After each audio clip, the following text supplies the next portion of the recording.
Long, long ago, when the world was full of giant green ferns and misty mountains, a little dinosaur named Tilly was getting ready for bed. The sun was setting behind the rolling hills, painting the sky with soft colors of pink, orange, and purple. As the light faded, tiny stars began to twinkle, and the prehistoric world slowly grew quiet.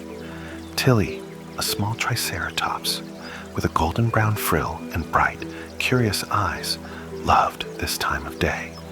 She yawned a big, sleepy yawn and snuggled into a nest of soft moss under a tall tree.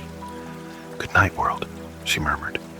But just as she closed her eyes, her best friend, a tiny pterodactyl named Pip, swooped down from above.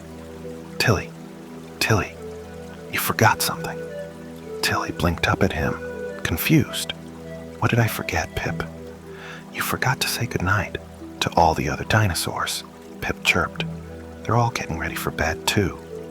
Tilly sat up, her sleepiness fading for a moment. "Oh no, let's go say goodnight to them right now." The two friends padded through the peaceful prehistoric forest. The first stop was a grove of giant ferns, where a gentle stegosaurus named Stella was munching on her bedtime snack. Her spiky tail swished lazily as she chewed on the leaves. "Good night, Stella," said Tilly softly. Stella looked up and gave them a slow, sleepy smile. "Good night, little ones," she said in her deep, kind voice. Next, they walked to the edge of a sparkling river, where Dippy, the diplodocus, was lowering his long neck to sip some water. The moonlight shimmered on his smooth gray skin, and his big, sleepy eyes blinked slowly. "Good night, Dippy," said Tilly. Dippy lifted his head and gave them a gentle hum that rumbled like a quiet drum. "Good night, Tilly. Good night, Pip." In the nearby meadow, a family of Parasaurolophuses was already curled up together, their crests glowing faintly in the moonlight. The little ones were snuggled close to their parents, letting out soft, happy squeaks. "Good night, Parasaurolophuses," Pip said, flapping his wings gently. One of the baby dinos squeaked back, and Tilly giggled. "Good night." As they continued, they came to a rocky hillside where Rexy, the young T-Rex, was lying down on a bed of soft sand.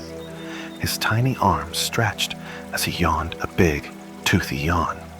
"Good night, Rexy," said Tilly bravely. Rexy gave a low, rumbling purr, his eyes already closing. "Good night, little friends," he murmured. Finally, Pip led Tilly to a high cliff where the pterodactyls made their nests. They perched on the edges, their wings tucked in, their beaks pointed toward the stars. Pip's family was already asleep, their soft snores mixing with the quiet rustle of the wind. "Good night, Pip," said Tilly with a smile. "Good night, Tilly," Pip whispered back before nestling into his cozy nest. Tilly made her way back to her mossy bed under the tall tree. The forest was so still now. The river gurgled softly, the leaves whispered in the breeze, and the stars above twinkled like tiny fireflies. She curled up, letting her golden frill rest gently on the soft moss. "Good night, dinosaurs," she whispered, her voice barely more than a breath. "Good night, world." And as the moon climbed higher into the sky, the prehistoric world settled into its magical, peaceful sleep.